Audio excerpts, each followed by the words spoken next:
Good morning, everyone. Welcome to Interfaith Community Sanctuary, Second Sunday Universal Worship. We're so happy to be here together in community, celebrating this beautiful day, this wonderful planet we live upon, who nourishes us and keeps us safe and alive. And by the way, you all made it to your appointment with life this morning. We are here now, after billions of years of waiting for this moment. Here we are, and welcome to everyone. Thank you. We're going to begin our service today with some beautiful practices that we start every service with, are calling in our ancestors and honoring our first peoples and the land that we are standing upon. And our friend George is going to help with that. Thank you. Thank you, Sally Jo. And good morning, everyone. Pleasure to be here. And we start off this morning with doing our inviting into and celebrating our ancestors. And it's a task, you know. It's something that we have to be mindful of. We have to give awareness to our ancestors, and also be aware of the fact that at some point we're going to be somebody else's ancestors. And so maybe we could take a second right now and just be quiet for a second and welcome into our hearts someone near and dear to us, someone who's been a mentor, someone who's been an inspiration, and just welcome them into our gathering today.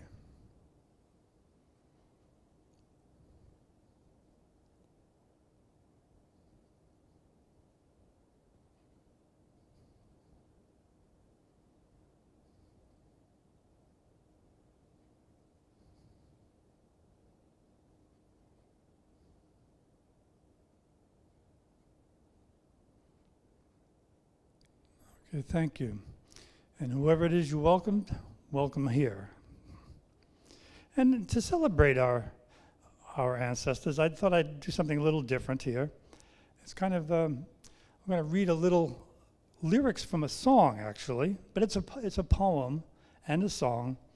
And I think it's a celebration of our ancestors and a celebration of us living life today in honor of them and in respect for them, and an appreciation of them. And so it's the lyrics from a song called Low to the Ground by Libby Roderick. I don't know if you know her or not. Here's what she says. We stand on the edge of a cliff in the deepest night I've ever seen. People looking for light. People who cherish a dream. But the light's shining out from our eyes, and the dreams resting deep in our souls. If it's magic, we're needing it to keep us from falling. It's magic we already know. It's music that keeps us alive. It's dancing that sets our hearts free. It's children. Remember the laughter in life. It's animals. Teach us to see. Stay low to the ground. Live close to the earth. Don't stray very far from your soul. It's simple things show us the reason we're here, and it's simple things that's keeping us whole. Tell me the place you were born, the lives your ancestors lived, the ground that surround the people you love, the streams from which you were fed. It is the wind that carries the seed, and the seed that carries the song. The food we're eating is rooted in soil, and it is soil that is keeping us strong. It is music. The temples are falling around us. We stand strong and fierce where they have been. I have never seen a holier sight than a person who sings in the wind. Our blood is the river of life. Our joy is the sun on the land. All of the love that is inside this heart is more than one person can stand. And it's music.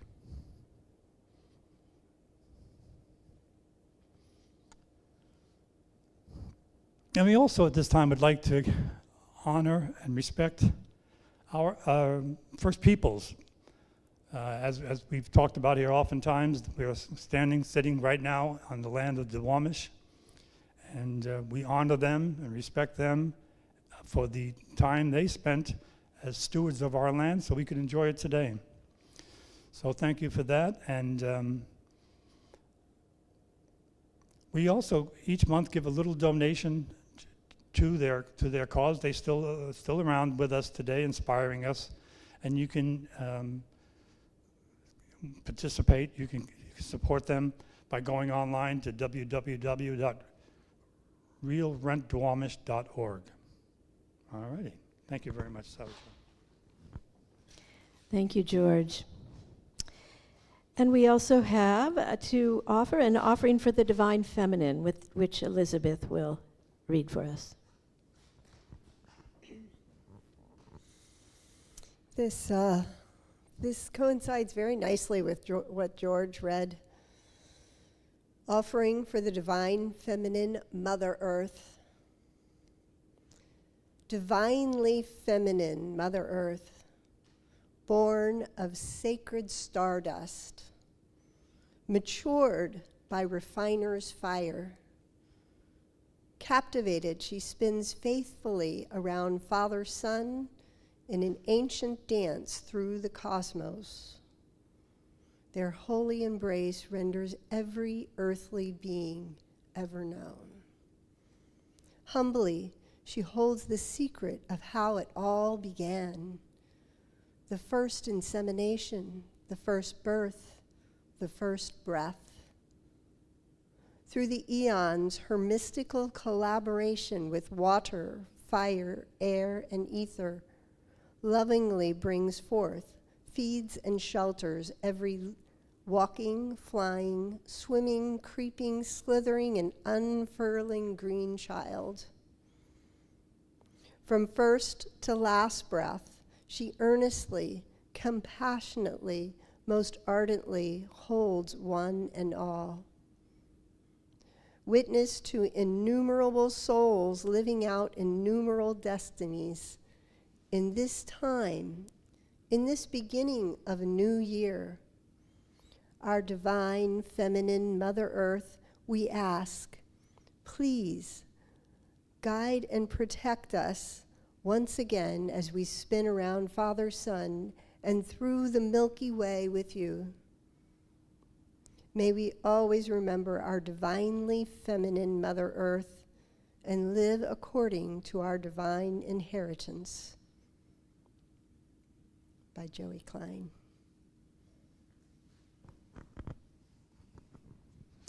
Beautiful, beautiful original poem by one of our Shirags. Thank you, Joey, and thank you for that beautiful reading and rendition, Elizabeth. So we'll take a moment now to talk about upcoming gatherings that will be happening in our community. The first one we want to mention is after this service today, we have something new called Celebration Sunday.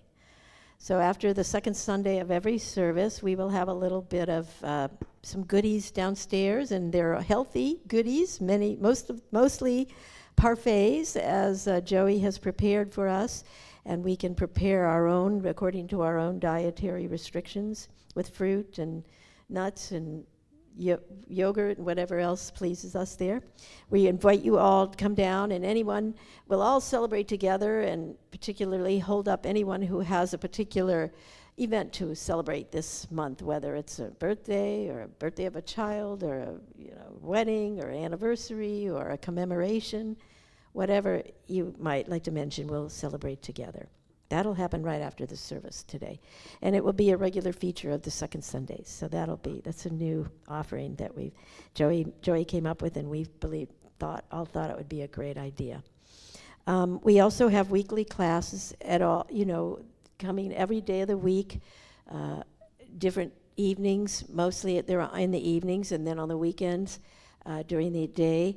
You have to check our calendar for the exact location and whether they're on Zoom or in person or both. Sometimes they alternate. Sometimes they are what we call hybrid, where they're both online and in person, and it's complicated to remember.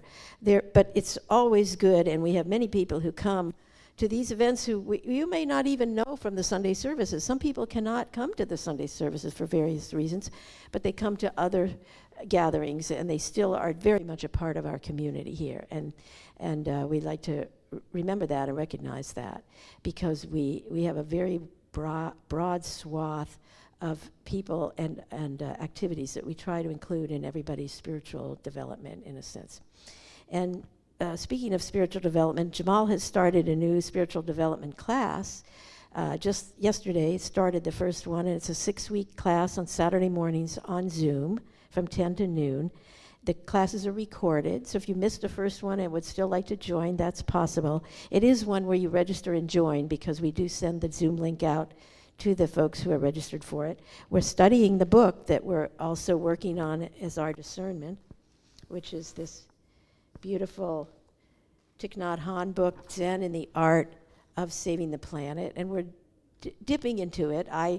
In 6 weeks we won't get through the whole book in any way, but Jamal is bringing his own wisdom and understanding and practices and principles of Buddhism to the engaged Buddhism of Thich Nhat Hanh, and he's looking for ways he can interconnect and help us deepen our understanding of this book. And so you can let me know or take a flyer and email me if you'd like to be part of that class. Also, our friend Dave Matthews is offering and has offered in the past a end-of-life planning workshop called Before You Go, and his next one coming up, he does this on a fairly regular basis. The next one is Saturday, January 17th, and it's also online, and there's a sliding scale fee from anywhere from $20 to $100 you can pay for this. And there are flyers up here if you need more information about that. He had asked me to also mention that today. So this is a wonderful service that he has offered to consider the myriad choices that face us when we face the fact that we will go one day, and our family will have choices to make and decisions to make about that for us and with us. So that's called Before We Go. And then there are probably other things that people might want to mention, so I'll stop a minute and ask if you, Elizabeth, you have. I've got 2 things that I'm offering this week. One is Tuesday evening will be a hybrid, both here and online, and that is Healing the Dark Side of the Interbeing, where it really asks us to come forward and heal any darkness within us by choosing a person that we're kind of having a rub with and becoming intimate with them and getting to know their soul. So that is on Tuesday evening, both here and online. And this Saturday, I have a wild church at Carkeek Park. And more information can be found. Yeah, that should be on the internet, and also I send out a link. I send out information on the email. Any other announcements that people have? Okay, very good. Then let's take a moment and invite people to share their wealth with our community. We'll pass the plate later, but we like to mention early on the service with the people online, If you are interested in donating to Interfaith Community Sanctuary, our website is available to accept donations right on the every page. There's a donate button, and that will take you directly to a safe way to pay through PayPal or through your own credit card. And that's interfaithcommunitysanctuary.org. And we have some new, what do you call them? QR codes you can scan. And Chiaki made a big copy for me, and there's another smaller one here. This will link your phone up. If you're here in the sanctuary and you do not carry cash or checks, you can pay that way too. And we do deeply appreciate everybody's donations to this community, whether they be in a monetary form, in a volunteer form, in a heartfelt form of attending our services and our classes and our activities. Your presence is a blessing. It's really, really true in a deep way. And our community is very important to each and every one of us. And we just want to appreciate each other and all that we do. And especially this week, we'd like to appreciate John, whose other name is Rashid, who did a beautiful job with his son on the stair railings up the front stairway to our, oh my gosh, it's beautiful. And just so practical, so much safer. And with the winter weather and the rain and the snow that could come, we're very grateful for you, John. And Ted, I was here Friday for a while watching them work, and they were busy. I was trying not to interrupt them because it was not a simple task. It was a very exacting work, I could tell. And they were very focused and concentrated. So I didn't distract them. I just was like, wow, because I couldn't have gone anywhere near it. So again, thank you for bringing your expertise so lovingly and beautiful. And I have something for you too, which will cover your expenses. Okay, so thank you again for all who help in so many different ways to make this beautiful sanctuary be so welcoming, so safe, and so beautiful for all of us. So next I want to talk a little bit about our spiritual discernment for January, and especially for this month. I think, if you don't mind, I'm going to put this in here. See if I can't organize it so you can still hear me. The spiritual discernment, as we talked about a couple of times recently, is based on this beautiful book by Thich Nhat Hanh, a Buddhist monk who lived in Vietnam originally and then moved to the United States for some schooling, and then ended up forming a monastery in France called Plum Village, where he trained monks and nuns for many, many years until his passing in, I believe it was 2021 that he passed finally, after a beautiful long life of serving people, serving humanity, and becoming what many call a bodhisattva, somebody who really, really understood Buddhism at a deep, deep level. And he coined the term engaged Buddhism, which is the part of our theme. Engaged Buddhism talks about Buddhism, or teaches about Buddhism, not just as a practice for an individual on the inner plane or on the inner being, but how to bring the insights and knowledge and understanding and wisdom from the inner outside into the world. Because his feeling is, if we just keep it inside, it doesn't really serve humanity as well as if we can bring it out into the world.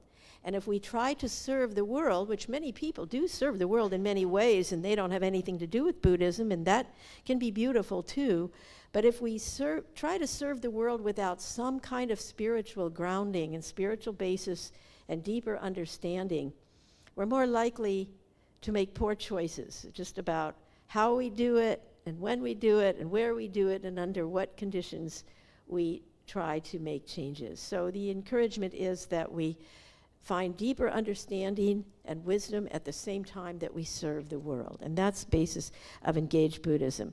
Now, we're not trying to change people into Buddhists or convince them that Buddhism is the answer to everything. But there's a lot of wisdom in this book, and in fact, Thich Nhat Hanh himself says there's no need to call yourself a Buddhist. You can practice these practices of mindfulness and engaged action in the world and beloved community. He worked with Martin Luther King Jr. He worked with, he was very active in working with people from many different faith traditions who were interested in helping the world in deep and meaningful ways. So we're working with this book and many, many different concepts in this book. And in particular, we're focusing on this concept of interbeing.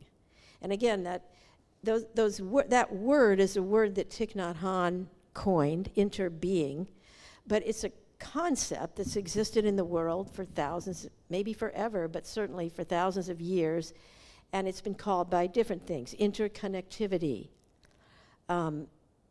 just the concept that we are all interconnected to each other, to the world, to the earth, to the cosmos, to our ancestors, to our descendants, everything we're connected to. And that's not a religious concept that one or another religion owns. It's a human mind concept, and that's the most important concept we'll be studying all year. And this month, in particular, when we study the concept of interbeing, we're going to explore it through the energy of the meditative person or the meditator. Each of us has a capacity to meditate, to contemplate, to think deeply, to explore our inner world, to figure out and understand how we are actually interconnected with everything.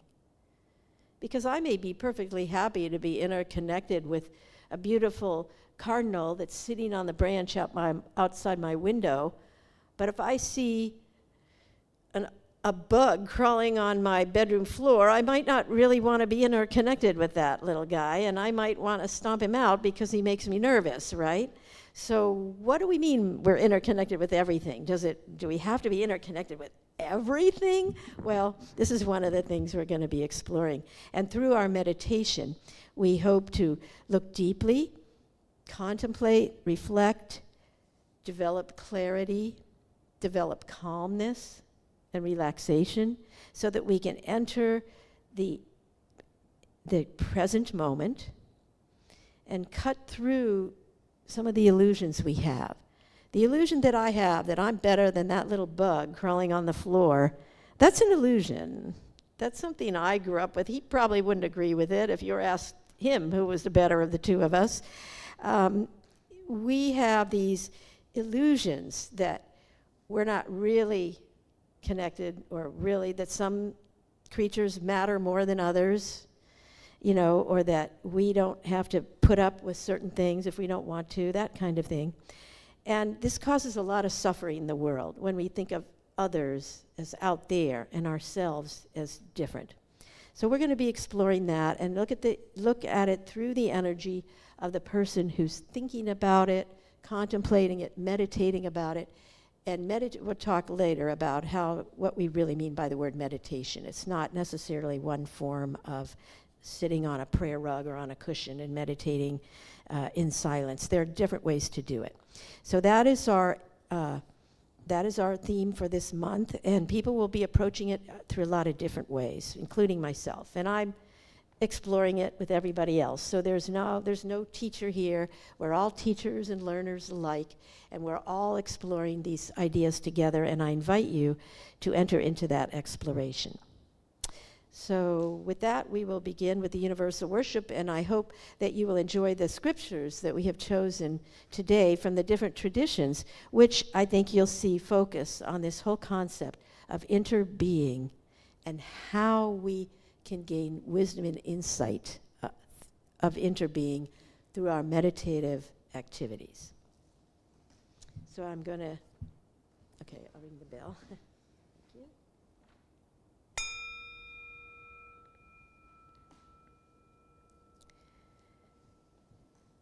So we will stand now and offer the invocation.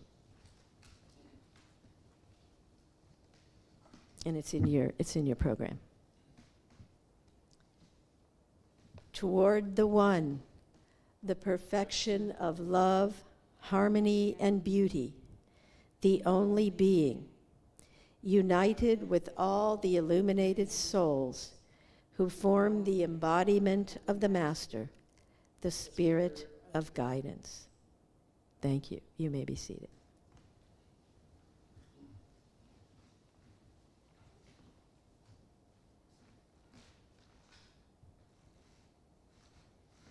The glory of the omnipresent God.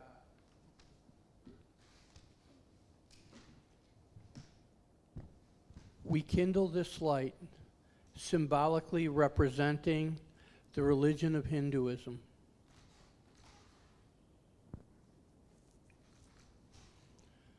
To the glory of the omnipresent God, we kindle this light, symbolically representing the religion of Buddhism.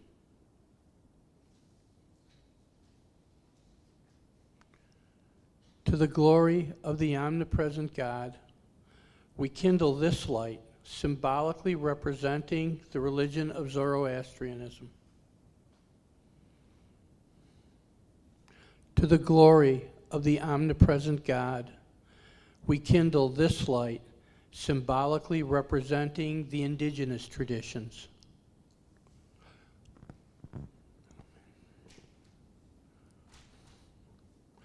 To the glory of the omnipresent God, we kindle this light, symbolically representing Taoism.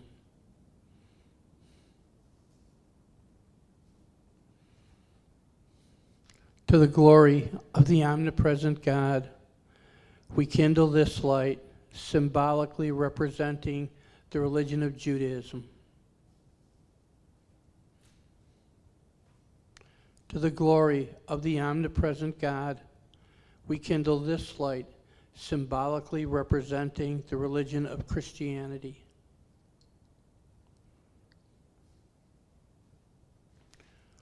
To the glory of the omnipresent God, we kindle this light, symbolically representing the religion of Islam.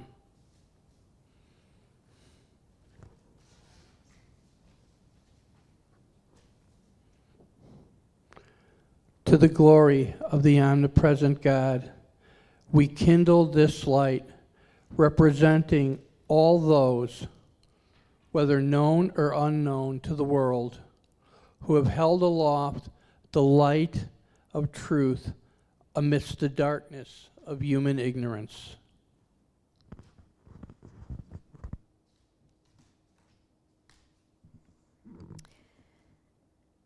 Please stand if you are able, and we'll read the first prayer together.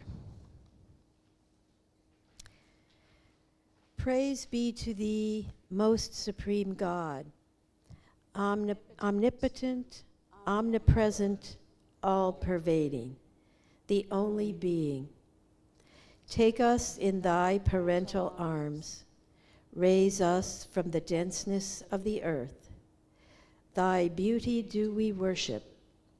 To thee do we give willing surrender. Most merciful and compassionate God, the idealized Lord of the whole humanity, thee only do we worship, and towards thee alone do we aspire. Open our hearts towards thy beauty. Illuminate our souls with divine light. O thou, the perfection of love, harmony, and beauty, all-powerful creator, sustainer, judge and forgiver of our shortcomings, Lord God of the East and of the West, of the worlds above and below, and of the seen and unseen beings. Pour upon us thy love and thy light. Give sustenance to our bodies, hearts, and souls. Use us for the purpose that thy wisdom chooses, and guide us on the path of thine own goodness. Draw us closer to thee every moment of our life, until in us be reflected thy grace, thy glory, thy wisdom, thy joy, and thy peace. Amen.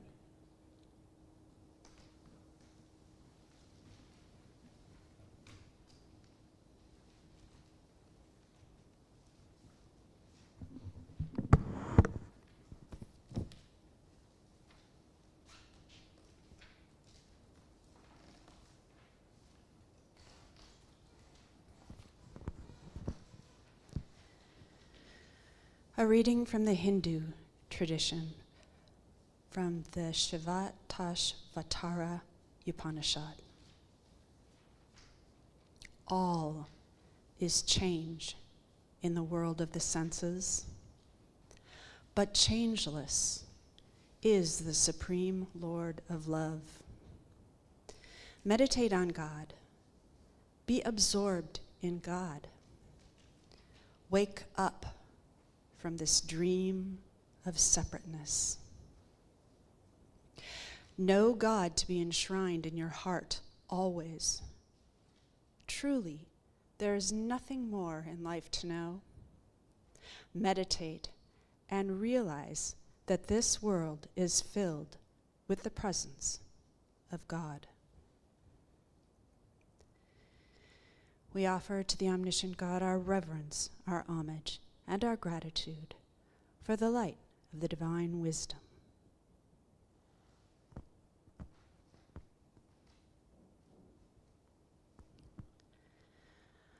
A reading from the Buddhist tradition.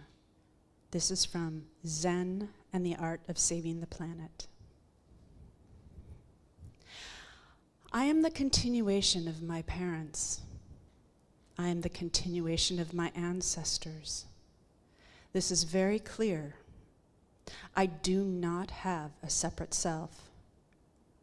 Looking into myself, I can see my father, my mother, in every cell of my body. I can see my ancestors in every cell of my body. I can see my country, my people, in every cell of my body. I can see that I am made of many elements that can be described as non-me elements. I am made of non-me elements. And when these elements come together, they produce me. So I am that. I do not have a separate existence. I do not have a separate self. This is right view. Seeing reality in this way, you are no longer lonely because you are the cosmos. You have this body, but you also have a cosmic body. The whole cosmos can be found in you. You have a cosmic body right here, right now, and you can talk to the cosmos in you. You can talk to your father in you. You can talk to your mother in you, your ancestors in you. You are made of non-human elements. You are the continuation of parents, ancestors, stars, moon, sun, rivers, mountains. Everything is in you. So you can talk to them, and you know that you are the world. You are the cosmos, and this can be seen with meditation. When you are concentrated, you begin to see.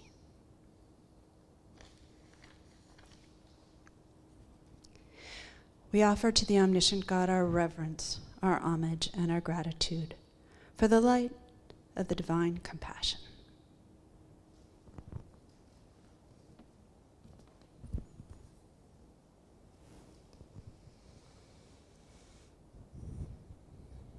A reading from the Zoroastrian tradition, Yasna 31. Wise one, I realized you as the first and the last, and the patron of good mind, when I grasped you in my vision as the true creator of righteousness and the Lord of life's actions. I also realized, wise Lord, that serenity is yours, and, O creator of the living world, that wisdom of mind is yours, which has given the world the choice to go either to a settled person or to the one who is not. Lord, one who listens and realizes the truth, becomes a life-healing, wise person. Those who control their tongue to express the right words when they will. Let me read that again. Those who control their tongue to express the right words when they will. They, O wise one, through your radiant light, prove good to both parties. We offer to the omniscient God our reverence, our homage, and our gratitude for the light of the divine purity.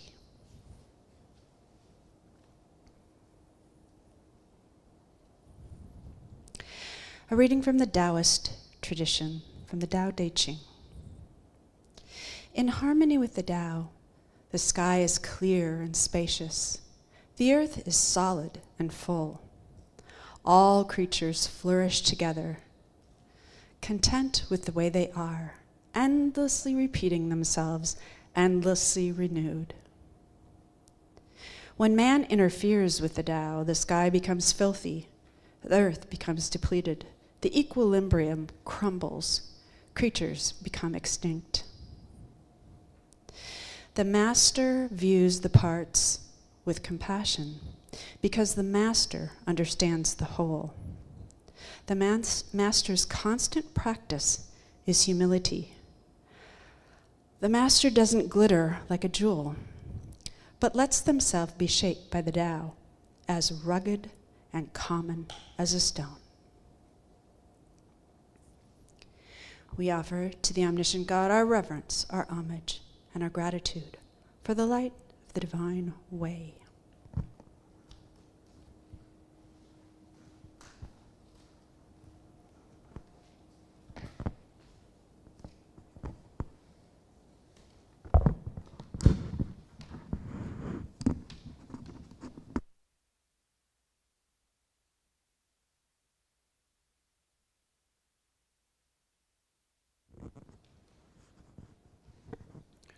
From the Indigenous traditions, discussing the phrase mitakuye oyas in all my relations. The word mitakuye means relations, and oyas in means more than family, more than a nation, more than all of humankind. The earth herself is our relation, and so is the sky. And so are each of the two-leggeds, the four-leggeds, those that swim, those that fly, the root nation, and the crawling beings who share the world with us. From Chief Arvo Looking Horse, Lakota spiritual leader. The four-leggeds and the wings of the air and the Mother Earth were supposed to be relative-like. The first thing an Indian learns is to love each other and that they should be relative-like to the four-leggeds. The first piece, which is the most important, is that which comes within the souls of people when they realize their relationship, their oneness with the universe and all its powers. Black Elk, Oglala Lakota medicine man. The concept of life and its relations filled us with joy and mystery of living. It gives us reverence for all beings. It made a place for all things in the scheme of existence with equal importance to all. Chief Luther Standing Bear, Oglala Lakota.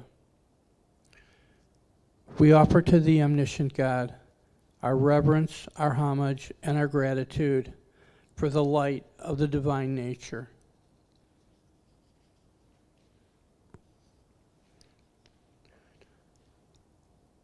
From the religion of Judaism. Love your neighbor as yourself. Leviticus 19:18. You shall love the eternal, your God.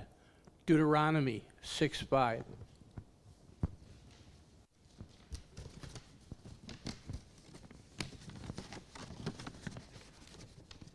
He has shown you, O man, what is good, and what does the Lord require of you, but to do justice, to love kindness, and to walk humbly with your God. Micah 6:8.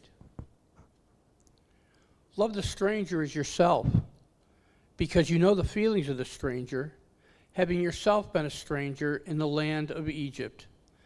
Exodus 23:9. We offer to thee, omniscient God, our reverence, our homage, and our gratitude for the light of the divine covenant.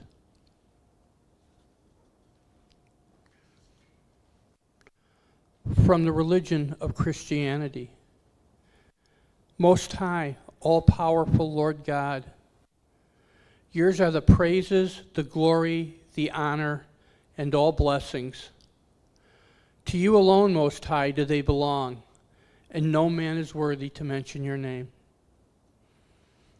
Praise be to you, my Lord, with all your creatures, especially brother sun, who is the day, and through whom you give us light.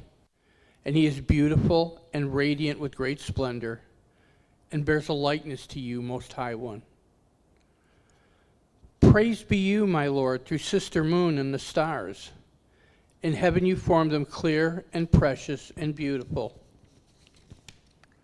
Praise be to you, my Lord, through brother wind, and through the air, cloudy and serene, and every kind of weather through which you give sustenance to your creatures. Praise be you, my Lord, through sister water, which is very useful and humble and precious and chaste. Praise be you, my Lord, through brother fire, through whom you light the night, and he is beautiful and playful and robust and strong.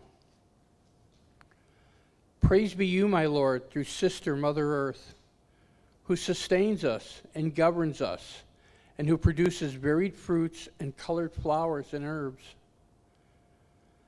Praise be you, my Lord, through those who give pardon for your love and bear infirmity and tribulation.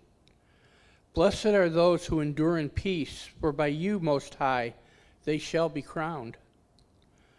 Praise be you, my Lord, through our sister, bodily death, from whom no living man can escape.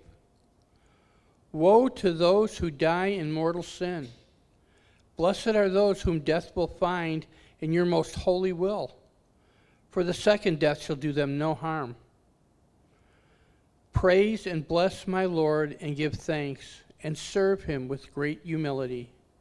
Amen. Canticle of the Sun by St. Francis of Assisi.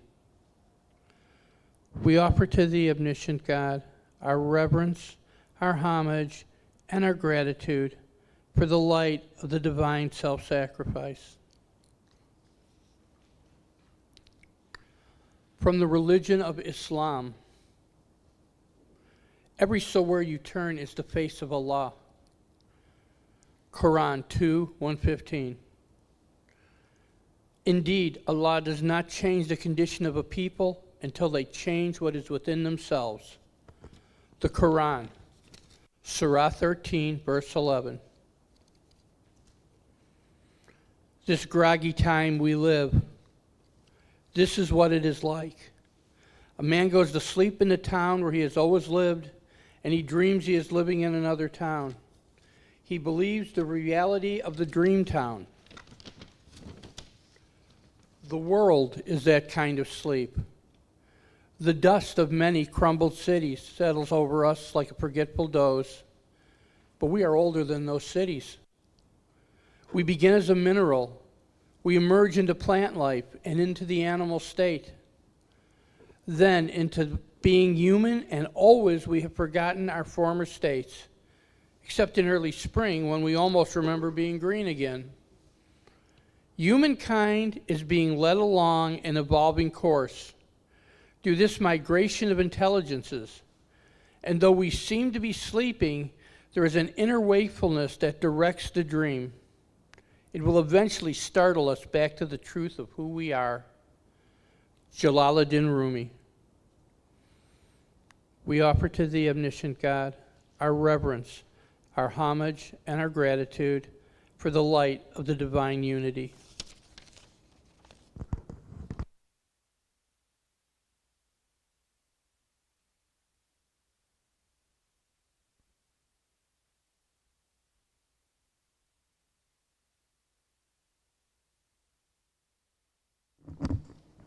We'll take a few moments of silence here.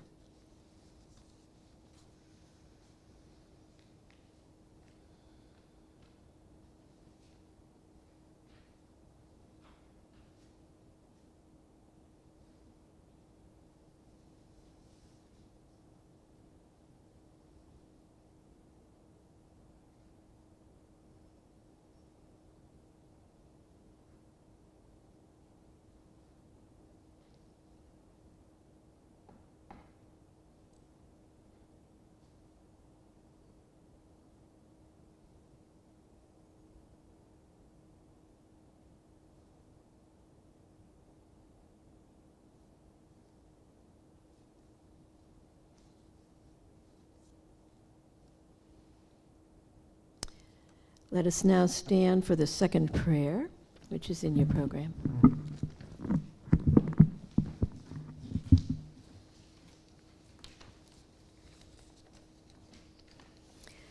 Most gracious Lord, Master, Messiah, and Savior of humanity, we greet thee with all humility. Thou art the first cause and the last effect, the divine light and the spirit of guidance, Alpha and Omega. Thy light is in all forms, thy love in all beings, in a loving mother, in a kind father, in an innocent child, in a helpful friend, in an inspiring teacher.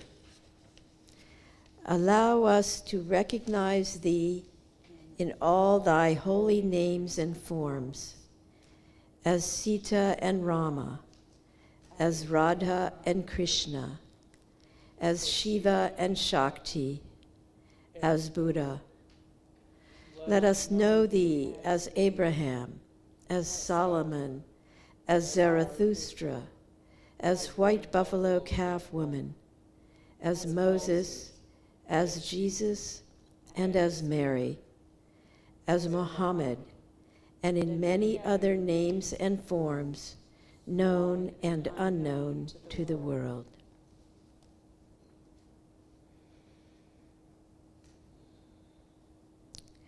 We adore thy past. Thy presence deeply enlightens our being, and we look for thy blessing in the future. O Messenger, Christ, Nabi, the Rasul of God, those whose heart constantly reaches upward, thou comest on earth with a message, as a dove from above when Dharma decays, and speak the word that is put into thy mouth, as the light fills the crescent moon. Let the star of the divine light shining in thy heart be reflected in the hearts of thy devotees. May the message of God reach far and wide, illuminating and making the whole humanity as one single family in the parenthood of God. Amen.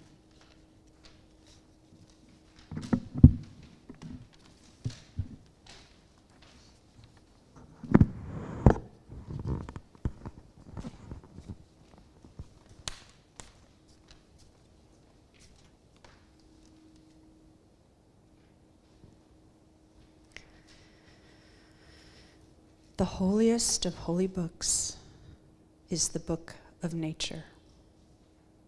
Hazrat Inayat Khan. Nothing in the world is more valuable than every moment of your life. Every moment of life is a precious moment. Hazrat Inayat Khan. We offer to the omniscient God our reverence, our homage, and our gratitude for the light of the divine truth.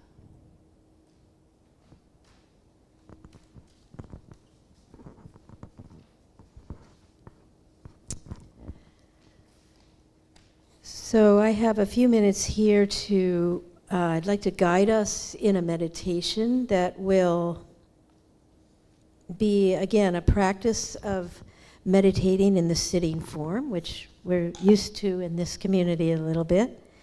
And the point of this meditation, the object, the goal, is to bring us into the present moment. As we said earlier, after billions of years on this planet, evolving and circulating in the skies and in the heavens around the sun, here we are, right here, right now, all of us living beings, all together in one place, gathered for a certain purpose. And there is no other moment like this moment, and nobody else besides those of us who are here are experiencing this moment in this exact way. And each of us is experiencing it in our own way. So let's come to this present moment. I'd like to ring the bell a minute, if you could hold it for me a second. I'll start the meditation with a very soft ringing of the bell. And then if you are comfortable closing your eyes or just having a soft gaze to the floor, that would be a good way to experience the meditation.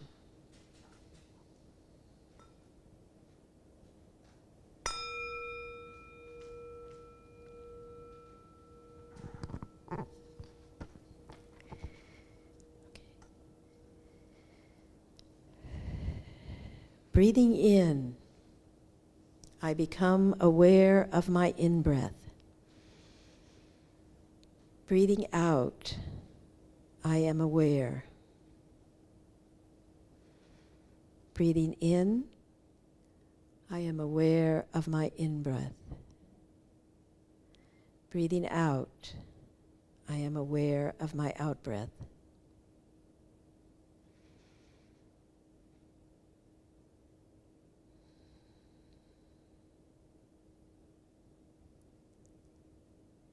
Breathing in, I am aware of my in-breath the entire time, beginning to end. Breathing out, I am aware of my out-breath, and I take refuge.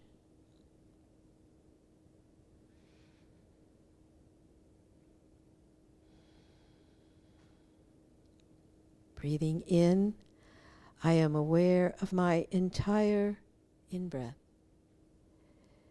Breathing out, I take refuge in my out-breath.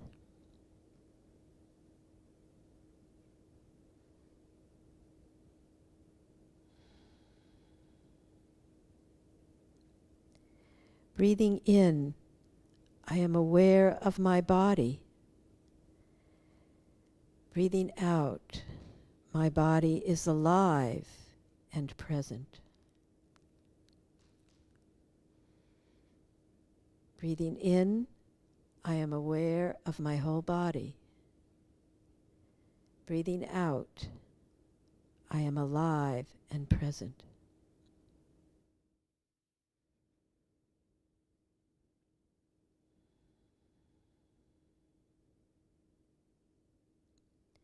Breathing in, I release the tension in my body. Breathing out, I relax my face, my shoulders, my back. Breathing in, I release the tension in my body. Breathing out, I relax my lower body, my legs, my feet.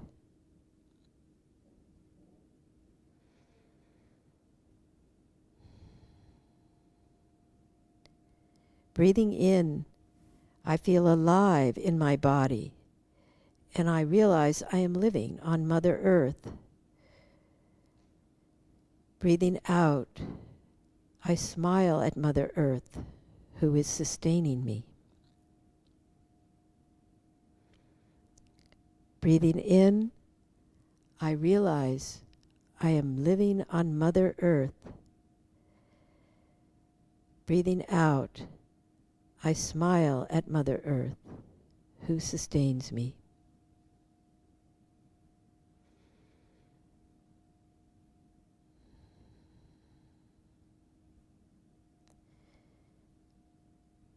Breathing in, I am a child of Mother Earth. Breathing out, I smile.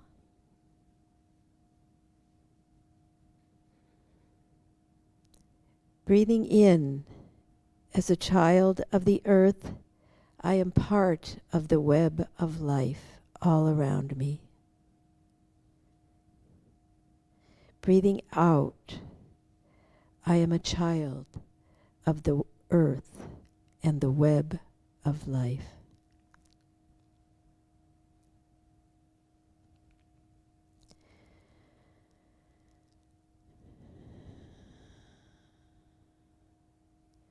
Breathing in, I cultivate seeds of love and understanding within me. Breathing out, I cultivate seeds of love and understanding all around me.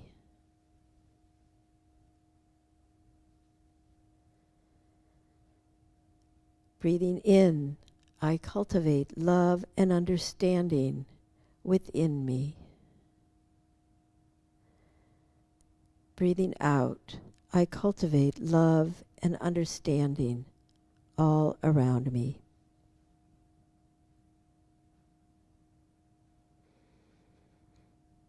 Breathing in, I give deep rise to an aspiration to bring healing and transformation to myself. Breathing out, I bring healing to my loved ones and every species and person around me.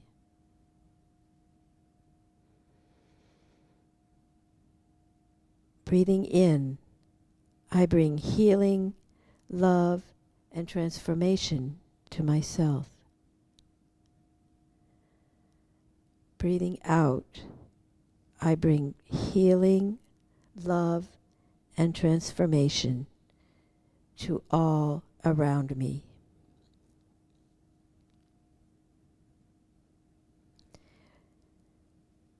Breathing in, I know that when I alleviate my own suffering, I am also alleviating the earth's suffering. This is interbeing. Breathing out, I am alleviating my own suffering and the earth's suffering.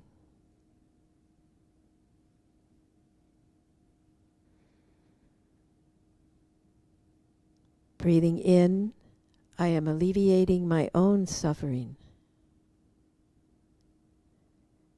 Breathing out, I am alleviating the earth's suffering.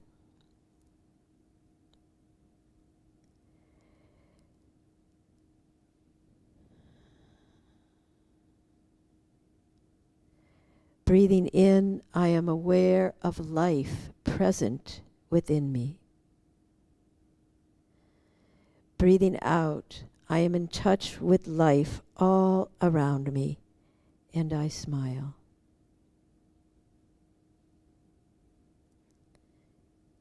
Breathing in, I am alive. This breath is life. Breathing out, I am present to life and to the wonders all around me.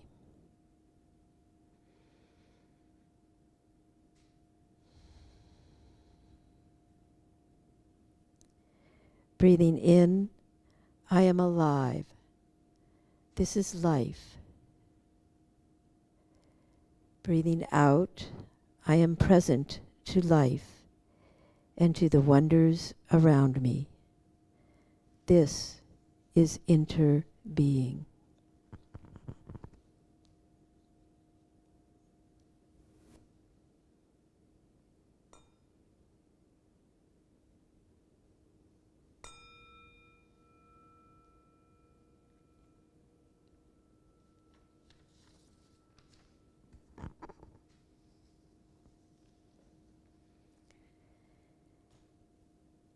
So I want to talk just for a few minutes about this concept of interbeing and the energy of the meditator with which we can,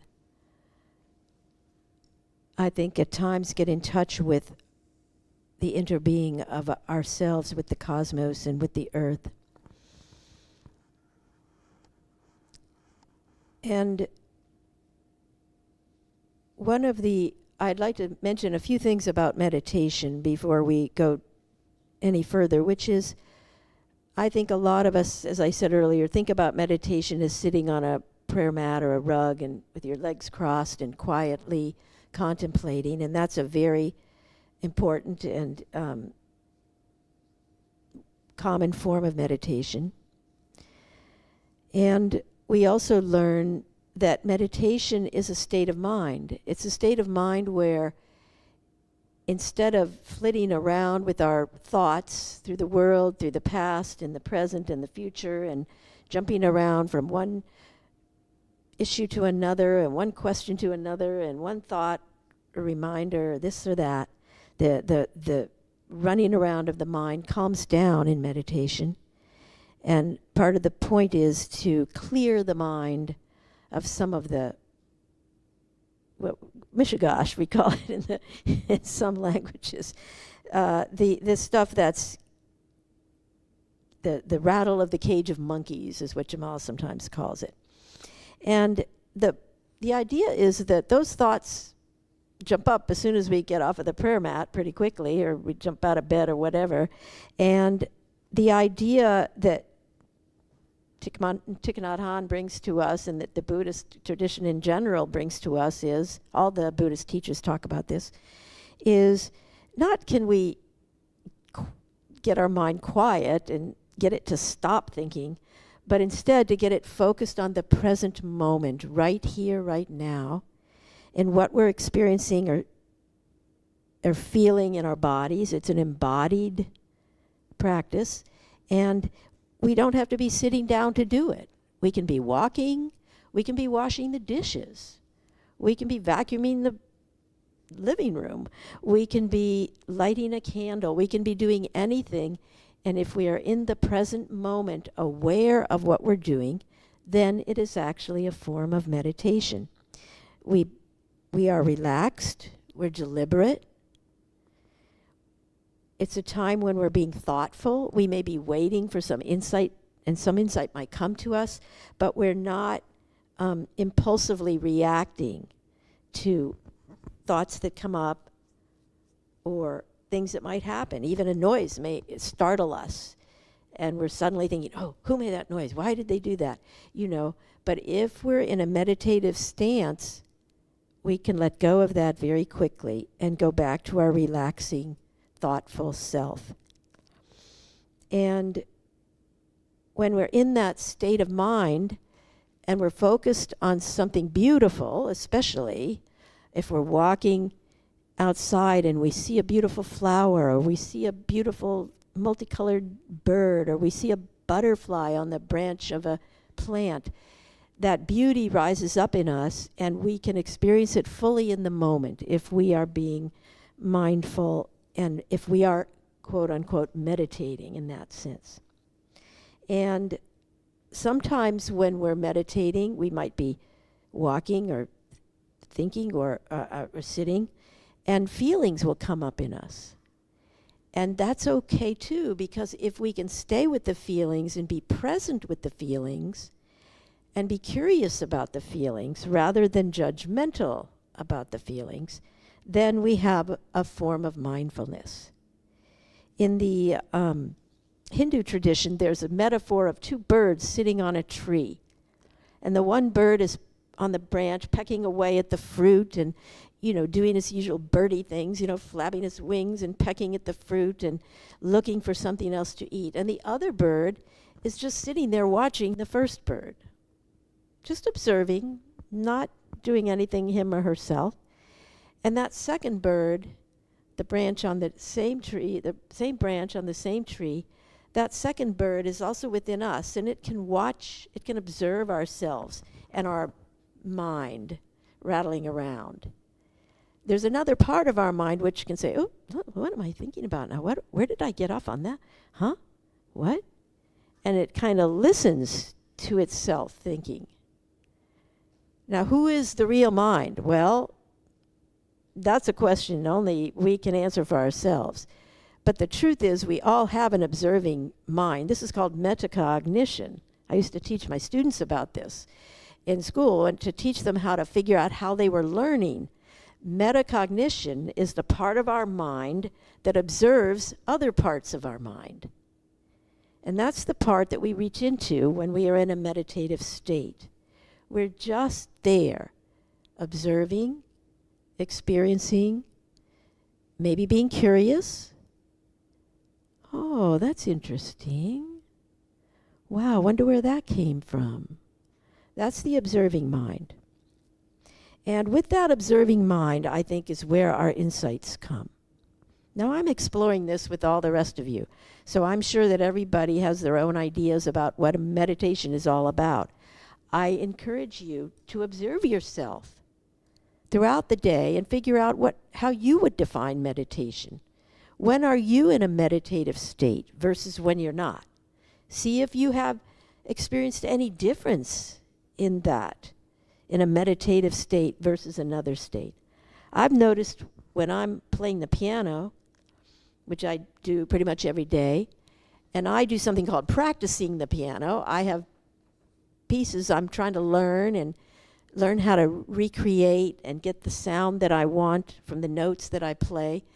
And I'm very focused on the music, on listening to it, on letting my finger, training my fingers. All 10 of my fingers have their own little brain going to their own little keys. And I'm very focused on that. And sometimes a big sound comes from out here when I'm practicing that, and I jump for a moment. But I immediately go back to the music. And I say, no, that's not my music. And I come back to the music and I focus on the music because and sometimes it goes on constantly, I have to tell you, with this construction here. But I've been practicing not letting the sounds, even if they startle me, to distract me from what I'm doing. To me, that's a form of meditation because I'm staying with the present moment and with my task at hand. Now, some people would say, no, that's something else. But I encourage you to explore, what does it feel like to you? What kind of experience do you have when you feel yourself in a state of focused concentration, being in the present with whatever you are doing?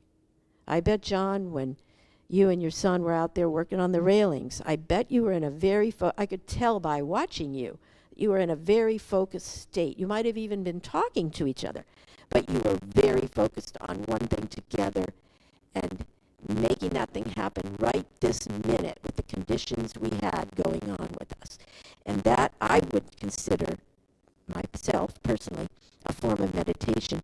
And I don't know what you will experience, but I will say that is one of the more joyful times of my day, every time I get into that particular form. It can happen in the swimming pool when I'm swimming. It can happen when I'm walking. And it can happen in any activity that you undertake if you have the intention to do it in a meditative way. And that's the energy of the meditator. We control how we do things, how we live in the world. And can we control that in a meditative way? And as we go through the world, as I interacted with that sound over there and the gentleman who was making it, I had to realize that, well, he's there too. He's doing his job, and he's doing it with full concentration. Let him go. He can do that. That's okay. And then get back to my own task. And so we can also interbe with others when we're in a meditative state. When we see the butterfly on the branch, we want to be sure not to startle it and make it fly away. So we're interbeing with that branch, or we're talking.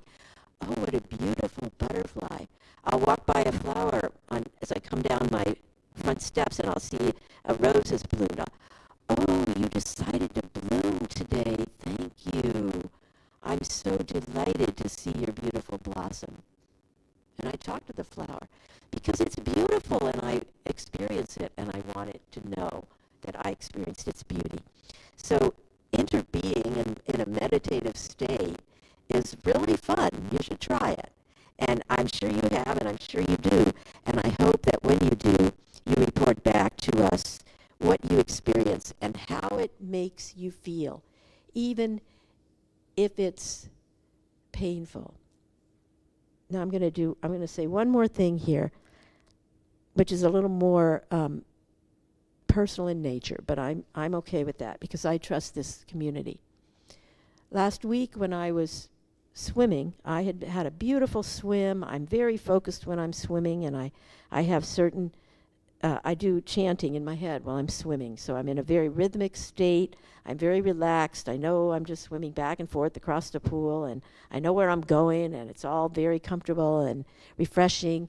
I came out of the pool after my time swimming. I was feeling so relaxed and so happy, and I went in to take my shower, and suddenly I started to cry.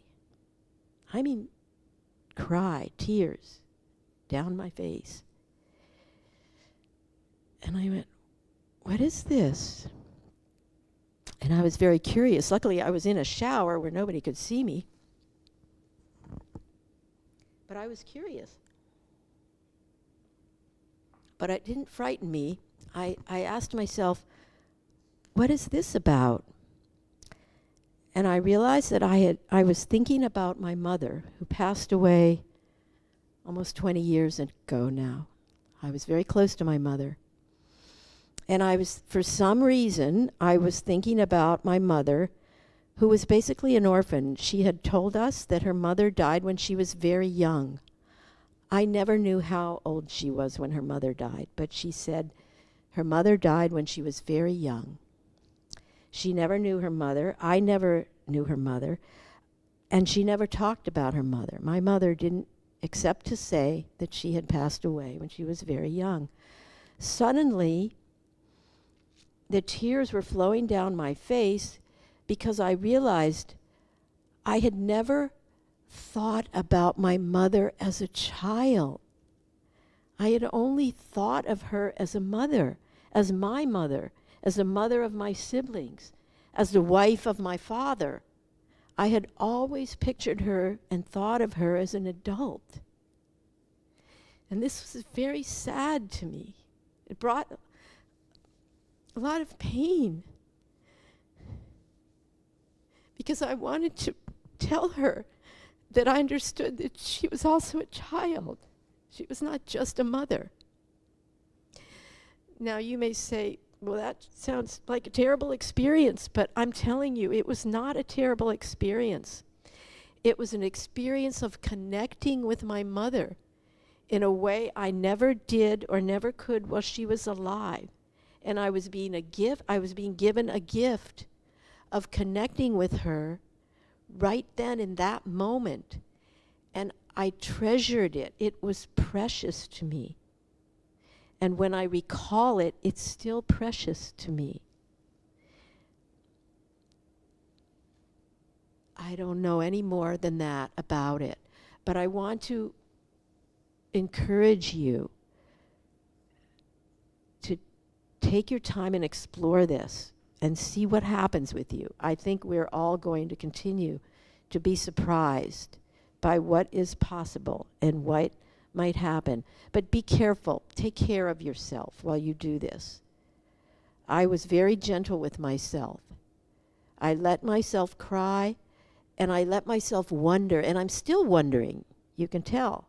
And I didn't plan to share this today, but I want to reassure us all that it's not just about smiling, being happy with something beautiful. It's something beautiful in a way that maybe we never knew it was beautiful. And sadness and happiness are just flip sides of the same coin. So these are things called insights. And I just think that we have a golden opportunity every moment of our lives, if we become present, to experience some things that maybe in all of our 70-odd years of life, or however long we've been around, maybe we'll experience something brand new. So that's my insight, and I'm sticking with that. So now, and you'll have a chance to share during our sharing time, but for now, we'll go to the third prayer. We'll say that prayer, and we'll end the universal worship with a blessing and a benediction. If you can stand, we would love that. O thou who art the perfection of love, harmony, and beauty, the Lord of heaven and earth, open our hearts that we may hear thy voice, which constantly comes from within. Disclose to us thy divine light, which is hidden in our souls, that we may know and understand life better. Most merciful and compassionate God, give us thy great goodness. Teach us thy loving forgiveness. Raise us above the distinctions and differences which divide us. Send us the peace of thy divine Spirit, and unite us all in thy perfect being. Amen.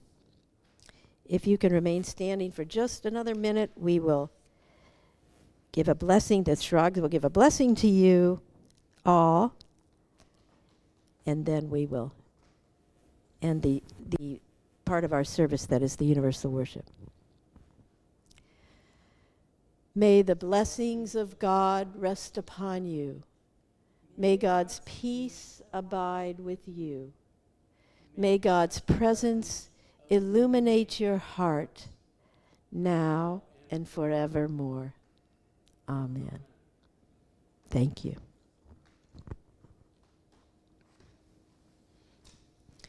With that, we will end our live streaming and thank the folks out there in cyberspace who have joined us today and welcome them back another time.